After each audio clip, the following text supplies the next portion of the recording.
Say, there's something awfully familiar about you.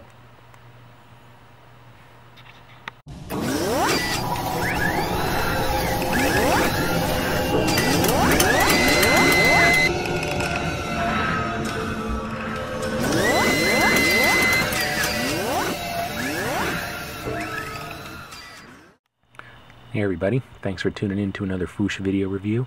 This time we're going to be taking a look at Marvel Legends Gladiator from the San Diego Comic-Con Thanos Imperative box set. Gladiator is a character people have been wanting for a very, very long time, to say the least. For years he is continually placed very high, if not topping, the Foosh Marvel Legends Most Wanted lists. So it is really, really great to finally see him in Marvel Legends form. Now, there was a Marvel Universe figure released not too long ago, but due to personal bias on my part, it's just not the same.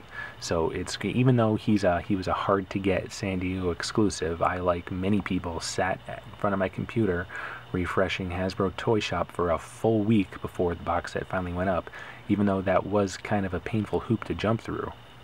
It's just awesome to have Gladiator as a Marvel Legends figure finally.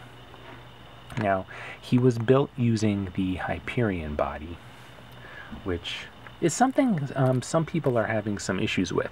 People are saying maybe it's too big for Gladiator, but I mean, if we put Gladiator and Hyperion side by side, I mean, it's definitely one of the larger Marvel Legends bodies, but I don't feel like it's too big for Gladiator. Gladiator's not a small guy.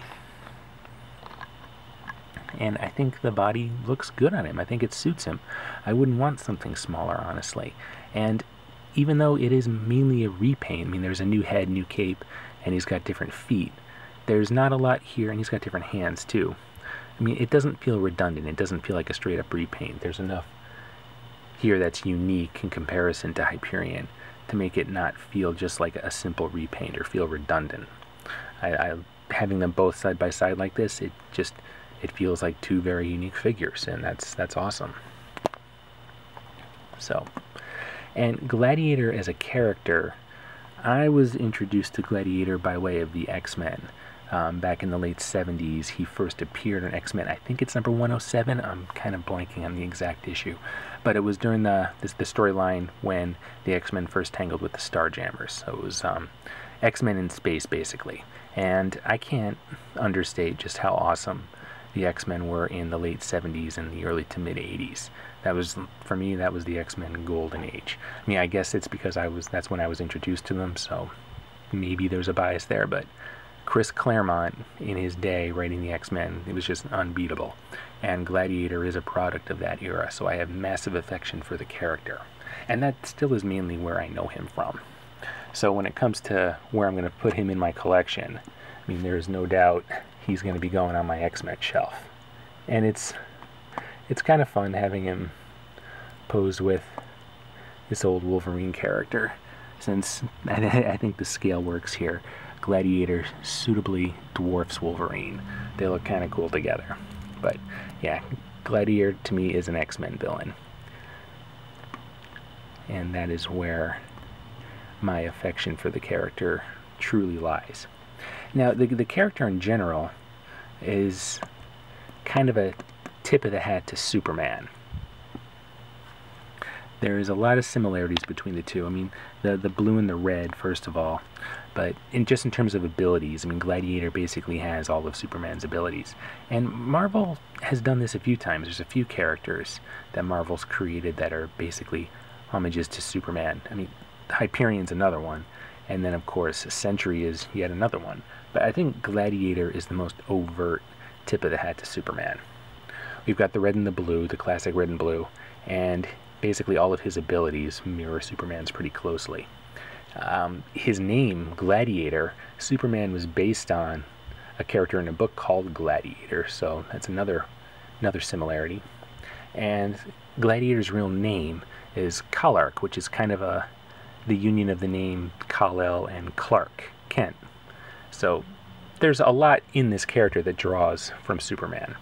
But he's not redundant, and he's not just a Xerox copy. He is his own character, so Marvel is not going to be sued for plagiarism over Gladiator or anything like that.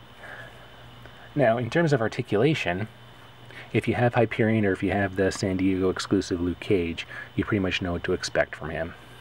Great range of motion in the arms, double elbows, so he can take on dramatic bicep flexing poses. He's got a wrist swivel and a wrist hinge for nice good punch in action, like maybe he just wants Superman out of the picture, and there he goes. He's got a really good ab crunch that has a really good range of motion. And he's got a waist swivel that works nicely. Great range of motion in his legs. Nothing holds him back. Thigh swivels, double knees, calf swivel, and those new Hasbro rocker ankles that I just love. And best of all, I mean, his joints are a little bit rubbery. Nothing as bad as what we're seeing with the Guardians of the Galaxy Marvel Legends or the new X-Men Marvel Legends. He's a touch on the rubbery side, but it's not terrible. At least mine wasn't terrible. Maybe I got lucky. And right out of the box, he was fine and perfect. I didn't have to take a heat dry or a hair dryer or anything. I didn't have to put him in the freezer. Everything moved fluidly as it should right out of the packaging. And I know what it's like opening something like a San Diego exclusive, because you're just praying that everything is fine, that there's no problems. And I was very pleased when I took my Gladiator out of the tray. I was very happy to see that there were no problems with them. Everything right down to the paint was pretty much perfect. I don't have to touch anything up here.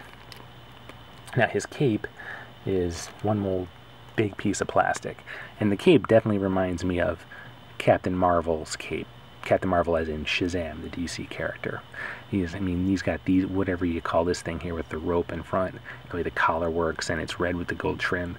It just reminds me of Captain Marvel Jr. a lot. Now, when I got him out of the package, I'm going to pop his head off here. Oh, we didn't discuss his range, his head articulation. His head kind of sits a little high, and it moves just every which way, which, I don't know, I might have to do something about that. It's loose, but not terribly loose. Now his head, excuse me, his cape is held in place by one little peg, and he has two holes in his back. The cape plugs into the larger one. The holes, of course, are holdovers from the Hyperion body. Since Hyperion has a two-piece cape that plugs into his back, we have two holes still. So when I took him out of the package, the cape wasn't plugged in at all. It was just very loose around his neck. And at first I thought that's just how it was supposed to be. I was like, oh wow, we're getting a loose cape here, and that's that. But when I took it off, I discovered the peg, and it really didn't want to go in at all the first time.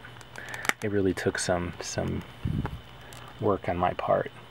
Even worse than what I just went through on camera to get it in place. So let's get a close-up of his face. He's got a really cool face sculpt.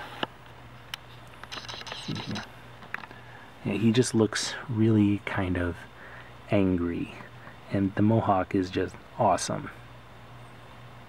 They really did a good job on his head, I think. It captures the character pretty well. The only other possible expression I would like would be maybe like something based on John Byrne's artwork, where he's just smiling in this "I will conquer you" kind of way, like from his little stint in the Fantastic Four. But that is Gladiator, and I think he came out really well. He's one of my favorite figures from the box set. I think the only figure I like more than him is probably Star-Lord. But I think Gladiator's execution is about everything I could have asked for. I'm pretty satisfied with it. So, tell us what you think. Leave a comment below. Subscribe to the Fwoosh. And thanks for checking us out once again, and we'll see you next time.